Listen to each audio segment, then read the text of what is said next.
Welcome students, welcome to Rishabh life sciences.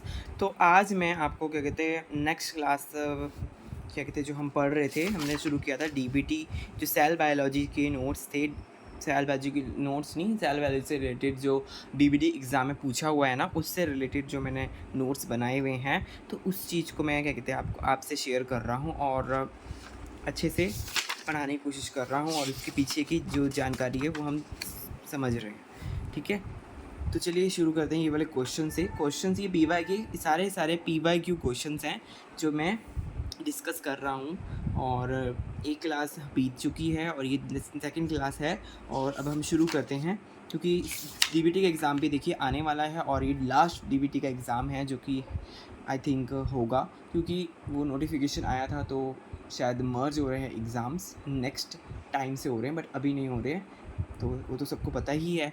But अभी last DBT का exam है तो उसके लिए पढ़ लेते हैं।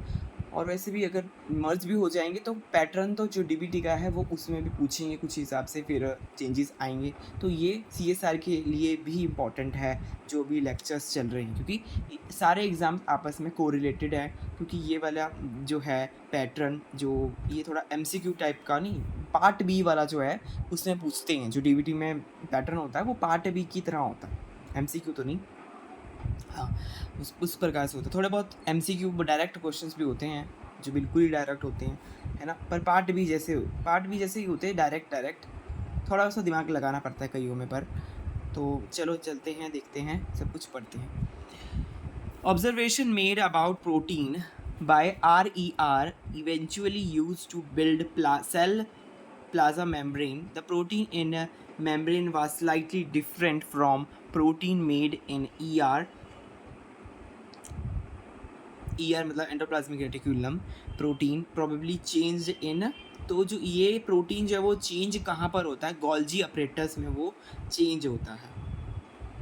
यहाँ पे लिखा हुआ है प्रोटीन के हिसाब से ये ऑब्जर्व किया गया कि जो प्रोटीन है जो बाय RER, जो rough endoplasmic reticulum use to build cells plasma membrane was slightly different. तो वहाँ का जो RER है, RER का जो है ना प्रोटीन है वो थोड़ा डिफरेंट है। RER का प्रोटीन थोड़ा डिफरेंट है, जबकि दूसरा जो है ER का जो है उसका थोड़ा डिफरेंट है। तो वो डिफरेंस कहाँ पर आता है?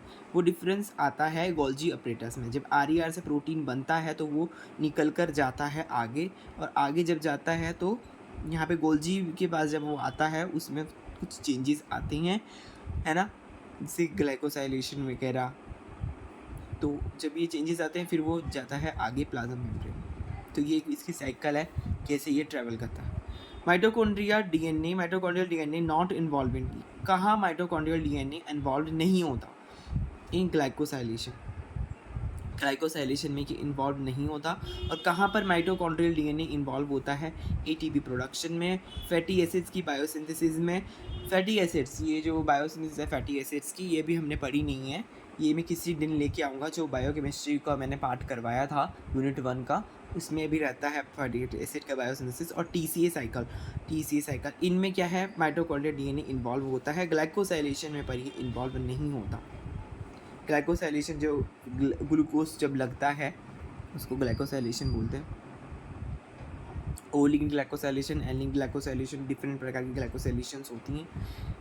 तो अब देखते हैं एलिवेशन ऑफ, नेक्स्ट क्वेश्चन है elevation of intracellular inositol triphosphate IP3 result in the release of calcium ion from which organelle. किस ऑर्गेनली से कैल्शियम आयन निकलता है जब एलिवेशन, किसका बढ़ना, एलिवेशन मतलब बढ़ना, जो IP3 है इनोसिटोल ट्राइफॉस्फेट जब बढ़ता है। इनोसिटोल ये वाला जो पाथवे है, ये वही वाला IP3 और डैग वाला पाथवे है, डाई एसाइल ग्लिसरॉल। हाँ, तो उसमें उसका ये पाथवे है, वहाँ पे कैल्शियम रिलीज़ होता है। तो जब वो कैल्शियम रिलीज़ होता है वो कौन सी ऑर्गेनली में होता है? स्मूथ एंडोप्लाज्मिक रेटिकुलम में होता है कैल्शियम रिलीज। तो ये सेल बायोलॉजी का कंसेप्ट है। इसमें अभी सेल बायोलॉजी के कंसेप्ट वाले क्वेश्चन ही हैं। सेल बायोलॉजी और थोड़ा बहुत इम्यूनोलॉजी भी है, वो बाद में है, जब आएगा मैं आपको बता दूँगा। तो देखिए अब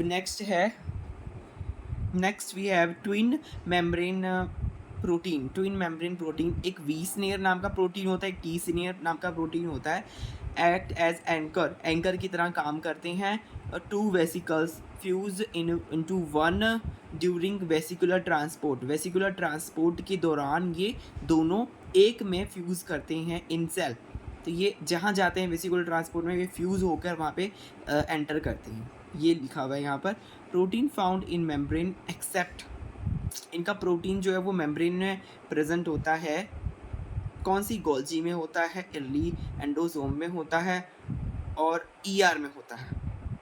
माइटोकॉन्ड्रिया में नहीं होगा, क्योंकि यहाँ पर डिफरेंस क्या आ गया? डिफरेंस यहाँ पर आ गया दो प्रकार के जो प्रोसेस है, दो वे में ये कहते हैं प्रोटीन ट्रैवल करता है। एक तो प्रोटीन जो है वो ट्रैवल करता है सेल टू सेल, जो ट्रैवल करता है, जो सेल टू सेल वाला प्रोसेस है उसमें पूरा वो गोल्जी से होता है, और मतलब पूरा ईआर आरईआर से होके गोल्जी से होकर फिर वो आगे जाता है प्लाज्मा मेम्ब्रेन में। एक तो ये वाला प्रोसेस है, ये वाला प्रोसेस बोलते हैं, इसको को ट्रांसलेशनल टारगेट बोलते हैं। ये आपने पढ़ा होगा, को ट्रांसलेशन टारगेट। ये दो प्रकार के होते हैं टारगेट, एक है पोस्ट ट्रांसलेशन टारगेट। ये को ट्रांसलेशन जो साथ के साथ चलता रहेगा, ट्रांसलेशन के साथ चलता रहेगा, इन सब ऑर्गेनेली के थ्रू होकर वो निकल के फिर प्लाज्मा मेम्ब्रेन में जाएगा। ठीक है, ये बात इसमें कही हुई है। टी स्नेयर और वी स्नेयर बीच में ऐसे बनते हैं। एक्सेप्ट, ये तो प्रोटीन कहाँ पाई जाती है टी स्नेयर प्रोटीन, ये इनमें गोल्जी और ईआर और इन सब में एंडोसोम में, अर्ली एंडोसोम, इन सब में पाए जाते हैं। माइटोकॉन्ड्रिया में ये नहीं पाए जाते, क्योंकि ये अलग, इसका पाथवे अलग है। ये है पोस्ट ट्रांसलेशन टारगेट। तो थोड़ा सा आपका रिवीजन हो गया होगा आई थिंक, ये दोनों जो कंसेप्ट है, टारगेट कैसे होते हैं। In which process eukaryotic mitochondria is known to be least involved? Eukaryotic mitochondria list involve कहाँ पर होता है? कौन से प्रोसेस में लिस्ट इन्वॉल्व होता है यूकैरियोटिक माइटोकॉन्ड्रिया? फैटी एसिड की बायोसिंथेसिस है ना, उसमें ये लिस्ट इन्वॉल्व होता है यूकैरियोटिक माइटोकॉन्ड्रिया। ऑब्वियसली ये वाला क्वेश्चन रिपीट हो गया, अभी इससे पहले भी हमने ये वाला क्वेश्चन यहाँ पे पढ़ा था, जो कि यहाँ पर लिखा हुआ है। कहाँ था? हाँ, यहाँ पे ये माइटोकॉन्ड्रिया डीएनए नकल को सेग्रेगेशन करवाता है, और यहाँ पर भी वही बात हो रही है कि ये लीस्ट इन्वॉल्व, सबसे कम इन्वॉल्व कंपैरिजन के बेसिस पर हो रहा है। फैटी एसिड्स में कम वो इन्वॉल्व होता है, फैटी एसिड्स की बायोसिंथेसिस में कम होता है। इन्वॉल्व ज़्यादातर वो एटीपी की प्रोडक्शन में होता है, एपोप्टोसिस में होता है, और try acyl S carboxylic acid की जो साइकिल होती है, TCA साइकिल, उसमें ये ज़्यादातर इन्वॉल्व होता है। आगे बढ़ते हैं, नेक्स्ट देखते हैं, which is ideal molecular motor of nature, mature lysosome, sorry, जो कौन सा आइडियल मॉलिक्यूलर मोटर है मैच्योर लाइसोसोम का? मैनोज 6 फॉस्फेट रिसेप्टर, M6P, ये जो मैनोज 6 फॉस्फेट है, ये मैनोज 6 फॉस्फेट जो है वो लाइसोसोम का एक प्रकार का आगे बढ़ने का एक रिसेप्टर है लाइसोसोम में। ठीक है, इनकोरेक्ट एसोसिएशन, इनकोरेक्ट क्या है? अब यहाँ पे इनकोरेक्ट बताना है इसमें। हाँ, इसमें ऐसे दे रखा था, मतलब ऑर्गेनली दे रखी है, फिर ऑर्गेनली के आगे कुछ लिखा हुआ है, और वो बताना है कि करेक्ट था कि कैसे था। तो ये क्वेश्चन में ऐसे था, तो करेक्ट इनकोरेक्ट वाला पहले देख लेते हैं, फिर करेक्ट वाले देख लेंगे। इनकोरेक्ट था ये, लाइसोसोम जो है synthesis of molecule for extra cellular protein and degradation, नहीं, इसका ये काम नहीं है। लाइसोसोम का मॉलिक्यूल जो है, मॉलिक्यूल सिंथेसाइज करना फॉर एक्स्ट्रा सेलुलर प्रोटीन और की डिग्रेडेशन, ये नहीं है ऐसा काम। तो ये गलत हो गया स्टेटमेंट। करेक्ट स्टेटमेंट क्या है? माइटोकॉन्ड्रिया सेलुलर रेस्पिरेशन करवाता है, ये करेक्ट है। और क्या करेक्ट है? और ईआर जो है वो सिंथेसिस करवाता है प्रोटीन की, send then to Golgi operators, ये बिल्कुल सही है। ईआर से पहले प्रोटीन जो है सिंथेसाइज होकर कहाँ जाएगा? फिर गोल्जी में जाएगा, ऐसे है, ठीक है, ईआर से गोल्जी में जाएगा। Polylysosomes make large quantities of particular protein, जो पॉलीजोम्स होते हैं वो पॉली नाम से पता चल रहा है ज़्यादा क्वांटिटी बनाते हैं किसकी? पर्टिकुलर प्रोटीन की। अब नेक्स्ट है HSP70। HSP70 क्या है? एक प्रकार का चैपेरॉन है। चैपेरॉन है, नॉट प्रेजेंट इन, किस में ये प्रेजेंट नहीं होता? ये चैपेरॉन गोल्जी ऑपरेटर्स में ये प्रेजेंट नहीं होता, ठीक है, गोल्जी में ये प्रेजेंट नहीं होता। नॉट इज़ यहाँ पे क्रूशियल है। बाकी ये चैपेरॉन कहाँ पर प्रेजेंट है? चैपेरॉन बेसिकली कुछ फंक्शनिंग करने में प्रेजेंट होता है और मदद करता है, कुछ फंक्शनिंग करने में मदद करता है बेसिकली, है ना। तो ये कहाँ प्रेजेंट है? ईआर में प्रेजेंट है, न्यूक्लियस में प्रेजेंट है और माइटोकॉन्ड्रिया में प्रेजेंट है। इन तीन चीज़ों में ये प्रेजेंट है, गोल्जी में ये प्रेजेंट नहीं है। Not found inside eukaryotic nucleus, eukaryotic nucleus है जो है उसके अंदर क्या पाया नहीं जाता? सेंट्रोसोम्स जो हैं यूकैरियोटिक न्यूक्लियस में नहीं पाए जाते। ये एक डायरेक्ट क्वेश्चन है, जब इसको याद ही करना पड़ेगा कि सेंट्रोसोम यूकैरियोटिक न्यूक्लियस में नहीं पाए जाते, न्यूक्लियोलस पाए जाते हैं। ये सारा पूरा वो ऑप्शंस इसके इतने सारे थे, उनमें से सेंट्रोसोम था। तो न्यूक्लियोलस है, कैचल बॉडीज़ है, पीएमएल बॉडीज़ है, ये सब है, परंतु जो सेंट्रोसोम है वो बिल्कुल भी नहीं है। अब बात करते हैं glycosylation of protein occur in. Glycosylation कहाँ पर होती है? दो प्रकार की ग्लाइकोसाइलेशन होती है, हमें पहले से पता है। तो अभी रिवीजन हो रही है, तो आपको सब कुछ ही मैं जल्दी से समझा रहा हूँ। यहाँ पे ये जो क्वेश्चन है ये PYQ में आ रखे हैं, तो इसलिए मैं ये सारे एक जगह मैंने लिखे हैं, तो मैं इसलिए आपको पढ़ा रहा हूँ ताकि आपको भी थोड़ी रिवीजन हो जाए। तो ER में होता है एन लिंक्ड ग्लाइकोसाइलेशन और गोल्जी में होता है O लिंक्ड ग्लाइकोसाइलेशन। गोल्जी ओ, यहाँ पे गोल्जी में ओ आता है तो O लिंक्ड ग्लाइकोसाइलेशन, ऐसे याद कर सकते हैं, ठीक है। ट्रांसपोर्ट ऑफ कार्गो, कार्गो क्या होता है? कोई भी चीज़ जो ट्रांसपोर्ट हो रही है अंदर, वो कैसे ट्रांसपोर्ट हो रही है उसके बारे में है ट्रांसपोर्ट। ये क्वेश्चन देखते हैं। तो फ्रॉम न्यूक्लियस से साइटोप्लाज्म जो ट्रांसपोर्ट हो रहा है थ्रू न्यूक्लियर पोर में, हाँ यहाँ पे जो न्यूक्लियस वाला ट्रांसपोर्ट है वो यहाँ पर आया। न्यूक्लियस वाला ट्रांसपोर्ट जो कि बहुत ही इंपॉर्टेंट है, ठीक है। तो यहाँ पे न्यूक्लियस के, तो वो किससे, वो क्या कहते हैं, न्यूक्लियस से बाहर साइटोप्लाज्म में कैसे जाते हैं, कौन उसको रेगुलेट करता है? रैन जीटीपीएस उसको क्या करते हैं, रेगुलेट करते हैं। रैन जीटीपीएस सिग्नलिंग, एक प्रकार का सिग्नलिंग कंपाउंड है जो कि इसको रेगुलेट करता है। रैस जीटीपीएस सिग्नलिंग करवाते हैं, आरएचओ जीटीपीएस, रो जीटीपीएस ये करवाते हैं, या कई प्रकार के जीटीपीएस होते हैं। एक रैस जीटीपी है, ये सिग्नलिंग का है। रैब जीटीपीएस ये ईआर से प्रोटीन गोल्जी में डालता है, रैब वाला ईआर से गोल्जी में डालेगा। और एक है रो जीटी, ये एक्स्ट्रा बात है, ये इससे कोई रिलेशन नहीं है इसका, ये थोड़ी एक्स्ट्रा बात है। रो जीटीपीएस जो है वो एक्टिन फिलामेंट की फॉर्मेशन करवाते हैं। जब सेल डिवाइड करती है तो एक्टिन फिलामेंट जो होते हैं उसकी फॉर्मेशन करते हैं। True with respect to formation of disulfide bond in sensory protein of eukaryotic cells. जो डाइसल्फाइड बॉन्ड्स हैं उसके भी हाफ में क्या यहाँ पर ट्रू है वो बताना है। Sensory protein of eukaryotic cell, जो सेंसरी प्रोटीन है उसमें, तो डाइसल्फाइड बॉन्ड कहाँ बनते हैं? इनसाइड द ईआर के अंदर ये बनते हैं। डाइसल्फाइड बॉन्ड कहाँ बनते हैं? ईआर के अंदर बनते हैं, but outside the cell has contact with atmosphere के साथ ये कनेक्शन इनका होता है।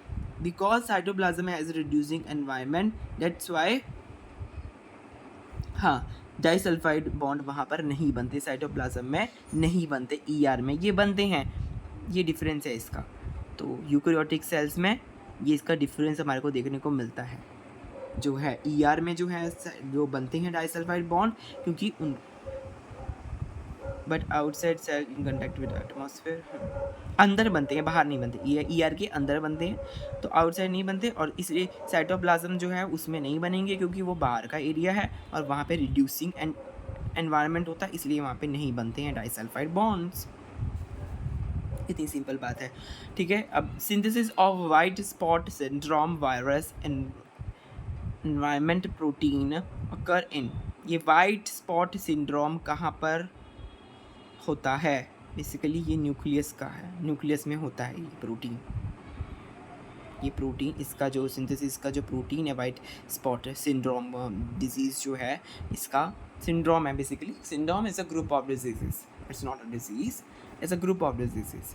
सो इसका जो प्रोटीन है वो न्यूक्लियस में प्रेजेंट होता है। Lysosome shortage disrupts are group of inherited disease. जो लाइसोसोम स्टोरेज डिजीज़ जो होती हैं वो ग्रुप ऑफ डिजीज़ है, डिसऑर्डर जो है ग्रुप ऑफ डिजीज़ है, that are characterized by accumulation of specific substance with in lysosomes. अच्छा, तो जो lysosome storage disease group of disease है, ठीक है, ग्रुप ऑफ डिजीज़ है। लाइसोसोम में जो इसमें क्या होता है, जो चीज़ें जो होती हैं वो लाइसोसोम में एक्यूमुलेट हो जाती हैं because don't have enzyme to degradate it, don't cause disease, क्योंकि इसमें कोई एंजाइम नहीं होता है जिससे कि डिग्रेडेड होगा। Don't cause disease, defect in transport lysosome enzyme to cell surface, जिसकी वजह से क्या क्या डिजीज़ कॉज नहीं करता है। अभी यहाँ पे दो चीज़ें लिखी हुई है, क्या डिजीज़ कॉज करता है और क्या डिजीज़ नहीं कॉज करता है और क्या करता है। अगर डिफेक्ट हो जाएगा transport lysosome enzyme cell surface में, अगर ट्रांसपोर्ट ही नहीं होगा तो कोई उसके अंदर जाएगा ही नहीं, तो फिर डिजीज़ नहीं होगी। डिजीज़ कब होगी, जब उसके अंदर वो सब्सटेंस जो है वो एक्यूमुलेट होना शुरू हो जाएगा, इसलिए उसको स्टोरेज डिजीज़ बोलते हैं। Disease defect in enzyme NAG phosphotransferase, NAG phosphotransferase enzyme है। ये एंजाइम अगर डिफेक्ट हो जाएगा, इसके ये ख़राब हो जाएगा एंजाइम, तब क्या कहते हैं डिजीज़ हो जाएगी। और डिजीज़ क्यों हो रही है, वो एक्यूमुलेशन की वजह से हो रही है।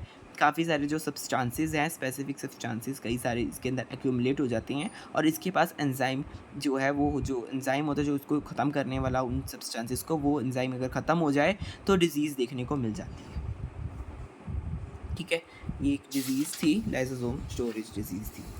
डिफेक्ट रिलीज एंड, हाँ तो इसमें आगे भी लिखा हुआ है, आगे क्या लिखा हुआ है इसमें, डिफेक्टिव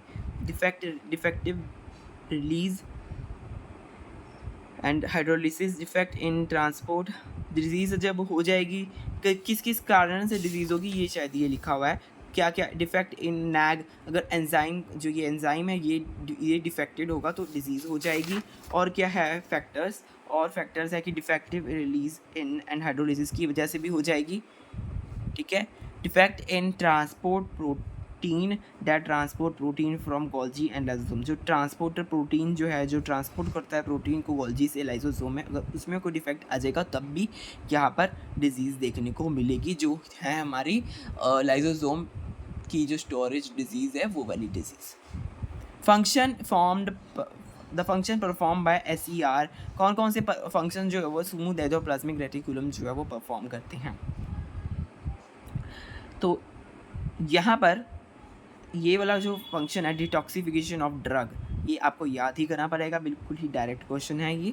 तो ये डायरेक्ट क्वेश्चन, इसी प्रकार के क्वेश्चन जो है DBT एग्ज़ाम में आते हैं, तो भी ये मैंने ये वाली लाई है सीरीज़, जिसमें हम सब कुछ पढ़ेंगे वन बाय वन तो नहीं, मतलब सब कुछ ऐसा पढ़ेंगे कि हमें थोड़ा हमारी रिवीजन हो जाएगी, और रिवीजन होगी तो हम अच्छे से टैकल कर पाएंगे अगर कोई क्वेश्चन आ गया, क्योंकि काफ़ी क्वेश्चन जो होते हैं डायरेक्ट होते हैं और वो लर्निंग बेसिस है, उनका लर्निंग ही करने पड़ते हैं। RER फंक्शन कौन कौन से होते हैं, ये चार ऑप्शन से है ना, चार में से ये वाला आंसर था हमारा, जो स्मूथ एंडोप्लाज्मिक रेटिकुलम करता है क्या है, वो है डिटॉक्सिफिकेशन ऑफ ड्रग। और RER क्या करता है, RER बायोसिंथेसिस करता है सिक्रेटरी प्रोटीन की, folding of membrane protein, addition of N linked sugars, N link जो शुगर्स होती हैं उनकी एडिशन करना। ठीक है, ये सारे फंक्शंस हैं। एल्कलाइन फॉस्फेटेस जो है वो कहाँ पर प्रेजेंट होती है, वो पेरीप्लाज्म में प्रेजेंट होती है। Match the following question type का क्वेश्चन है। FO component in ATP synthesis in inner membrane में FO कंपोनेंट होता है जो कि प्रोटीन की सिंथेसिस में मदद करता है। FO कंपोनेंट कहाँ पे होता है, इनर मेम्ब्रेन में होता है।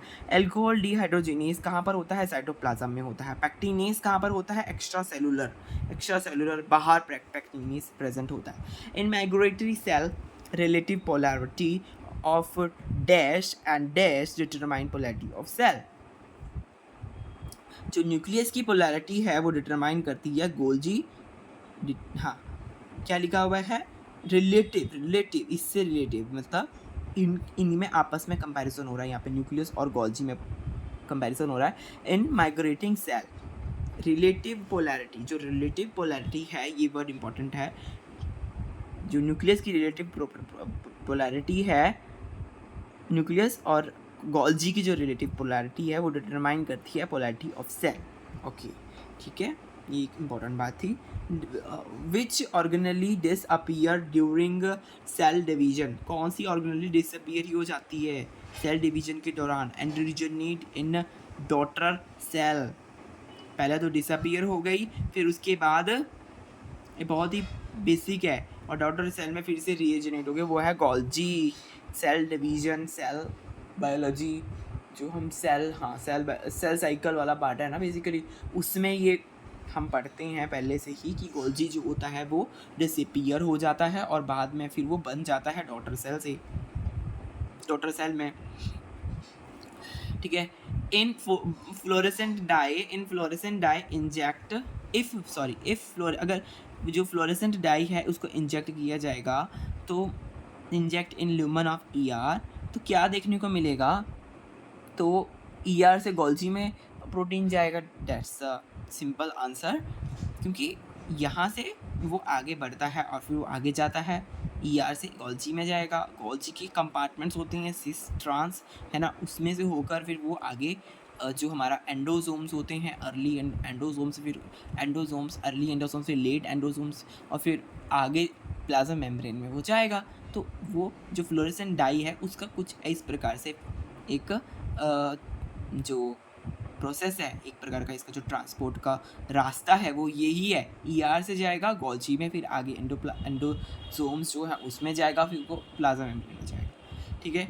Following changes occur in the directionally migrating eukaryotic cells, कौन से चेंजेस जो है वो डायरेक्शनली माइग्रेटिंग यूक्रियोटिक सेल्स में पाए जाते हैं। Nucleus move towards the back and bind, what I have written here, what is this, I'm not able to, and bind, nucleus move toward the back,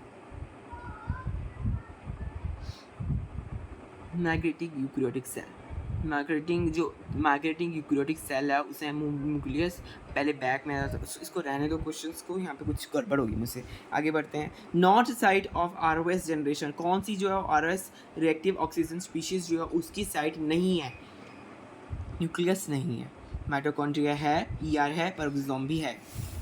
next question, synthesis of lipids which completed in Golgi, Golgi में जो lipids, कौन सा lipid जो है वो Golgi में complete हो जाता है उसके सिंथेसिस, वो है sphingomyelin. Cellular sites for protein glycosylation, protein glycosylation के लिए कौन सी सेलुलर साइट है प्रोटीन ग्लाइकोसाइलेशन के लिए, वो है ईआर और lysosomes. Supramolecular complex serves to degrade abnormal unneeded protein in cell, proteasome. Obviously कौन ख़त्म कर, डिग्रेड करने की बात हो रही है, प्रोटियोसोम पाथवे जो हम पढ़ते हैं, डिफरेंट जो साइकिल्स होती हैं, हार्मोन्स में जो साइकिल होती हैं डिफरेंट है ना, उसमें भी देखते हैं, और भी डिफरेंट साइकिल्स जो एपोप्टोसिस से रिलेटेड हैं, उसमें क्या प्रोटियोसोम जो है U6 यूबिक्विटिन वाला जो है वो पूरा पढ़ते ही हैं हम, तो वो डिग्रेडेशन का ही इसका रोल होता है प्रोटियोसोम्स का, जो अगर नहीं चाहिए, कोई अननीडेड है, ख़राब प्रोटीन है, तो वो प्रोटियोसोम उसको ख़त्म कर देगा। ठीक है। Which organelle store oils converted to fatty acids and glycerol during germination, कौन सा ऑर्गेनली जो है वो ऑयल्स को स्टोर करता है ड्यूरिंग जर्मिनेशन, जर्मिनेशन के दौरान कौन सा स्टोर करके रखता है फैटी एसिड्स और ऑयल्स को कन्वर्ट करता है, स्टोर्ड ऑयल्स को कन्वर्ट करता है into fatty acids and glycerol. Obviously वो उसका नाम है ग्लाइकोक्सिजोम्स। ग्लाइकोक्सिजोम्स जो हैं वो वो क्या कन्वर्ट करती हैं, जो स्टोर्ड ऑयल्स हैं उनको कन्वर्ट कर रहे हैं वो फैटी एसिड्स और ग्लिसरॉल में। ऑब्वियसली फिर वो क्योंकि चाहिए जर्मिनेशन के दौरान एनर्जी चाहिए, फूड प्रोडक्ट्स, इसलिए ये कन्वर्ट हो रहे हैं ताकि वो ईजिली यूज़ हो पाएँ आगे जर्मिनेशन में। Synthesis of majority of lipids in cell occurs in majority of lipids in cell occurs कहाँ पे ये होती है, मेजॉरिटी सिंथेसिस कहाँ पे होती है, ईआर, स्मूथ, आरईआर में प्रोटीन बनता है। मेजॉरिटी ऑफ लिपिड्स की ज़्यादा कहाँ पर होती है, एक ईआर में होती है और आरईआर में होती है। ईआर में क्या कहते हैं, स्मूथ एंडोप्लाज्मिक रेटिकुलम जो है, हाँ स्मूथ वाला जो है वहाँ पे होती है। क्या होती है स्मूथ एंडोप्लाज्मिक रेटिकुलम में, जो लिपिड की जो सिंथेसिस है वो होती है स्मूथ एंडोप्लाज्मिक रेटिकुलम में, ठीक है। और आरईआर में तो प्रोटीन की होती है, आरईआर में प्रोटीन की सिंथेसिस होती है, इसमें लिपिड्स की होती है ईआर में। Lysosome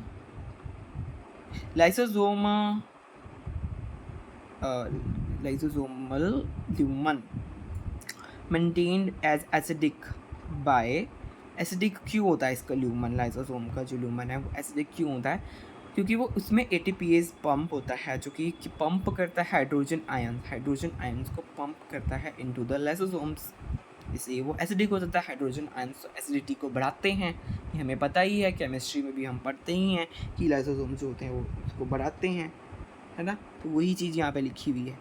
पेरोक्सिसम different from mitochondria and chloroplast because जो पेरोक्सिसोम जो होते हैं वो डिफरेंट होते हैं माइटोकॉन्ड्रिया और क्लोरोप्लास्ट से डिफरेंट होते हैं पेरोक्सिसोम्स क्योंकि वो सराउंडेड बाय सिंगल मेम्ब्रेन, वो सिंगल मेम्ब्रेन से सराउंडेड होते हैं, इसलिए वो थोड़े क्या होते हैं, डिफरेंट होते हैं, पेरोक्सिसोम डिफरेंट होते हैं, ठीक है। ये जो माइटोकॉन्ड्रिया क्लोरोप्लास्ट तो डबल मेम्ब्रेन बाउंड ऑर्गेनेली है, that's a simple answer. So presence of cardiolipin is characteristic of membrane, किसका कैरेक्टरिस्टिक है कार्डियोलिपिन जो प्रेजेंट है, प्रेजेंस अगर कार्डियोलिपिन की प्रेजेंस है तो वो कहाँ पर प्रेजेंट है, वो माइटोकॉन्ड्रिया में, अगर उसकी कैरेक्टरिस्टिक है माइटोकॉन्ड्रिया में प्रेजेंट होती है cardiolipin. Which is the marker enzyme for lysosome, lysosome का मार्कर एंजाइम कौन सा है, लाइसोसोम का मार्कर एंजाइम जो है वो एसिड फॉस्फेटेज है, एसिड फॉस्फेटेज। फॉस्फेटेज का मतलब है फॉस्फेटेज का क्या मतलब हुआ, ये फॉस्फेट को रिमूव करता है, ठीक है। ये थोड़ा सा जनरल बात है, कभी कभी नहीं पता होती, तो फॉस्फेट को रिमूव करने का काम होता है इसका, और ये एंजाइम लाइसोसोम में प्रेजेंट होता है।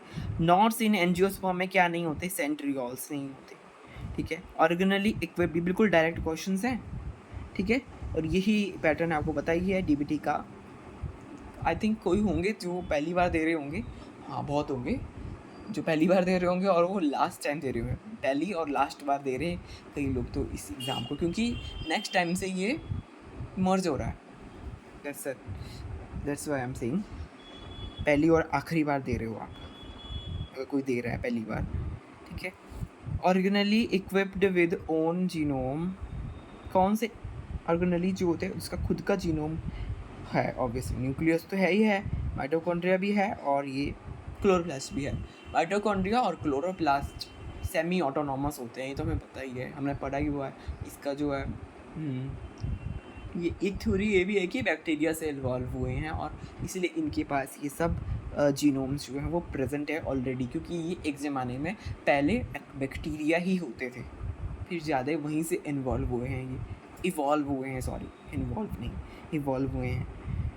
सी टर्मिनल केडियल मोटिव, जो सी टर्मिनल जो केडियल मोटिव है विल मोस्ट ऑफन इंश्योर, क्या इंश्योर करता है ये सी टर्मिनल केडियल, क्या इंश्योर करता है, ईआर की रिटेंशन ऑफ प्रोटीन।